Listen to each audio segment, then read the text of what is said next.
Look, if people are leaving your videos in the first 30 seconds, that's not YouTube's fault. That is your fault. And I'm going to talk about ways you can fix it. Your intro is like your first date. If you ramble or you make it awkward, or if you save the good stuff for later, well, guess what? They're leaving. They're not even going to stick around for the appetizer. Stop starting with, hi, my name is Roy, and welcome to my channel. And today we're going to talk about, no one cares. No one cares. It's like reading my resume online. Like, hey, brain surgeon available. Yeah, nobody's paying attention. Look, you need a hook. You need a reason for people to stay. You made a promise. They are watching your video on a promise.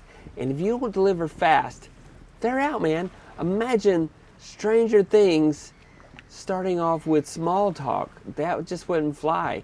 No, you need a hook, right? Exactly, you need a hook. And here's the biggest trap. Creators think, I gotta save the best stuff for the end so people stick around. No, if they leave your video and abandon you, they're never gonna get to that. You're gonna be talking to yourself. Seriously. So how do you fix it?